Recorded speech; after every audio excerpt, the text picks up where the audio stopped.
blow. Go for the gusto and let it go. You were born with the glow, man, let it show. Spit it right. Another reaction video. Video on for the record 2 is another Club Shay interview. And this one is with SteveStout. And he's talking about the 50 Cent versus Ja Rule. We broke it down by him. But if you found my channel the first time, make sure you like, comment, subscribe, and share our social medias. Honestly, like, to be honest with you, as a fan of both 50 Cent and Ja Rule, I'm about sick of this beef, man. It's 20 plus years old, man. Some of the people out right now wasn't even born when this beef happened. I was like 9 or 10 when this happened. And they still going there and like bickering like two old dudes. Both of these dudes need to let it go. They need to move on with their life. They need to stop talking about each other. People need to stop asking them to stop talking about each other. And they just need to go on, just let it die out. It died down a little bit at one point, but then it got raised back up. So that is my opinion about Ja Rule and 50 Cent when it comes to this whole beef, man. Talking to both of y'all, grow up. And I'm not trying to hear that, well, he did this, he did that. I'm not trying to hear that. Grow up. Enough all talking, let's get to the video.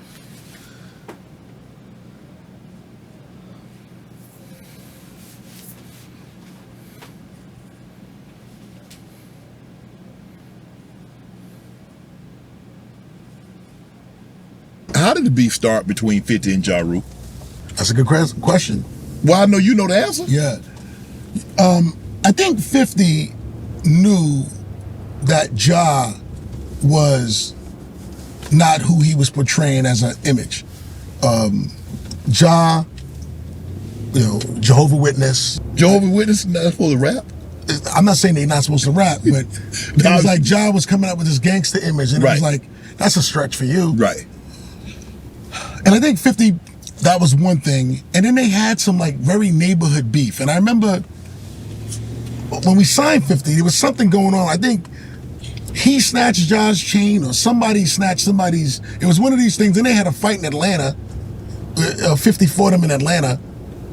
And it was just like, I didn't even understand it. I'm like, why do you keep having problems with this guy? It was like it was like he was looking for problems with him, to be honest with you. Right.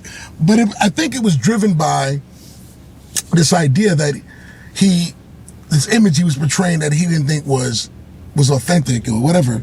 And then he had a problem with him, and it led to, you know, big issues. And then Ja and his guys ran up on 50 in a studio one day. Right. And, you know, they touched him up. So they ain't gonna never be cool. No, they're never gonna be cool. And now it's kind of, I'm happy that it's all kind of over with. Because what I don't like at this point is older statesmen like them still beefing.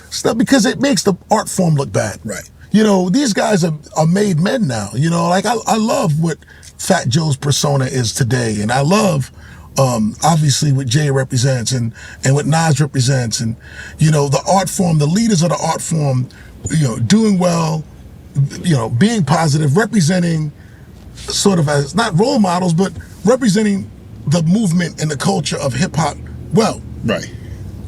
Facts. For guys still to be beefing and still associating that and dragging that back in, not on the older statesman level. The younger guys should be doing that. That's cool. But like the older guys, man, you in your 40s, bro. Right. I mean, what are you talking about? You got kids at home, you got wives, we already know this is not what it is. So why are you doing that? I don't like that. But look, it's also none of my business. But I do always feel like hip hop, the business of hip hop culture is something that I carry with me. So I do have an opinion on it. Where some people would say, Steve, it's not your business. Keep doing your thing. Do you remember when 50 crashed the stage with Hov, Diddy, and T.I.? Yeah. 50's a wild boy, man. He's a wild man. He don't mind beefing with anybody. He doesn't mind beefing with anybody. He likes that thing. He loves it. In fact, I think he wants the attention from it. He understands what that brings. The best thing to do is to ignore him. Okay. If you ignore him, then it's over with. Because he really is doing it for the attention. The attention of it. And by the way, that's fine. It's a great business tactic. Right. You know, because it does bring a lot of attention. I just think but like for him now, I mean, this guy's such a successful producer. I don't think he needs to do any of that. He's a businessman. Right. I don't think he needs to do that. And he's talented, man.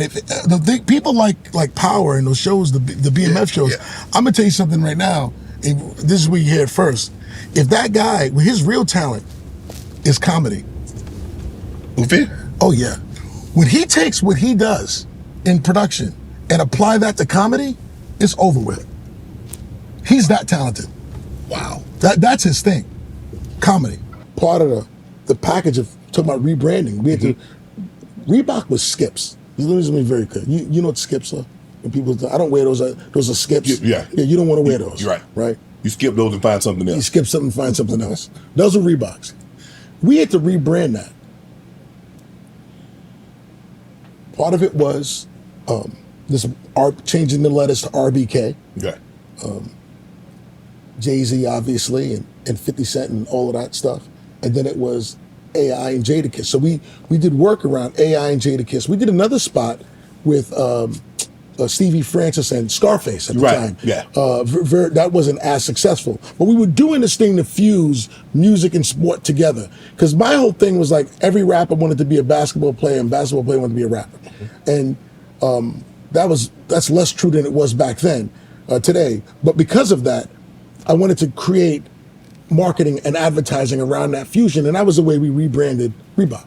Right. How were you able to convince Jay-Z to create a sneaker with Reebok?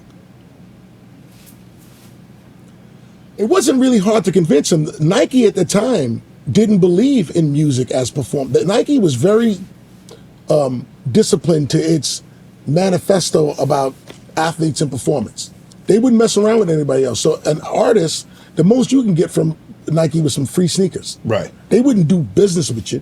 There was no commercial opportunity. And Jay-Z knew, like the great ones do, that he was moving the culture. Okay? So when he told everybody we wearing button-up shirts, we're going to change clothes, that was happening.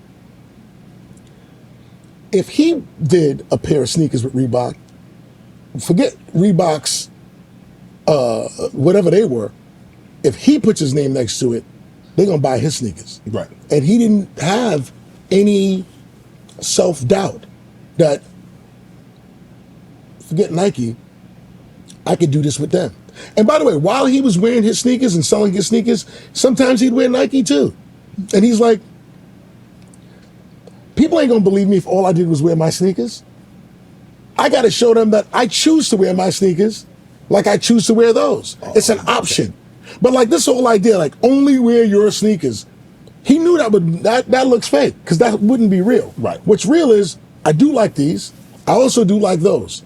But it's creating an option, right? Which put Reebok in the conversation. So it didn't really take much convincing. The convincing was, getting a deal done, not if Reebok was the right. And he company. wasn't an ambassador; he was a partner. No, Jay-Z's not the ambassador for anything except himself. He was a partner. He was a 50-50 partner. That's the thing. Because a lot of times these brands will throw a large sum of money and an athlete or an entertainer will take that. It's like, okay, fine. But how do you convince them, like, take less of this and become partnership or equity stake? Jay-Z understood that from the beginning because he was an independent artist. Okay. So when Jay-Z was selling music out the back of a trunk, which Master P did, which Birdman and Cash Money did, Luke Skywalker did. There's some great entrepreneurs who sold like literally hand-to-hand combat with distributing music. What they knew was whether they got there because they tried to get a record deal and then they got turned down, so then they had to just do that. They learned the margin was there. That was the first time you got a chance to look under the hood and realize, wait a minute, this thing that cost me, $1 to make, that I could sell for $16, all that money right there, that's mine. If I got a record deal, I'd be getting a small fraction of that. Once you learn that, once you see that, you can't unsee that. Right. So betting on yourself becomes the right thing to do because that's where the margin is. Want to join Club Shay Shay? Become an official member by hitting that subscribe button, where you never know who's going to be joining us for drinks and conversation. Don't be late to the party because you know we like to do something before do something.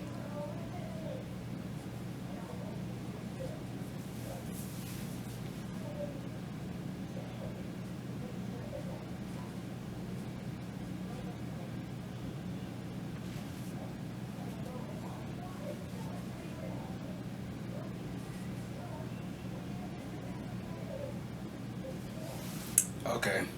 A good video from SteveStout. I agree with him on the whole that Ja Rule and 50 just need to grow up and people need to stop mentioning them and they need to stop bitching each other. But I think SteveStout got his stories confused. Ja Rule got his change now doing him and 50 scuffle in Atlanta. So it seemed like he said it happened at two different events, but no, it was all they correlate together. Like I said, I like both Ja Rule. I like 50 Cent too. Only thing I don't like about 50 Cent is I feel like he get away with too much, BS in my opinion. And I got a video coming on that too. That's the end of the video. Make sure you like, comment, subscribe, and share on social medias. Remember, every season.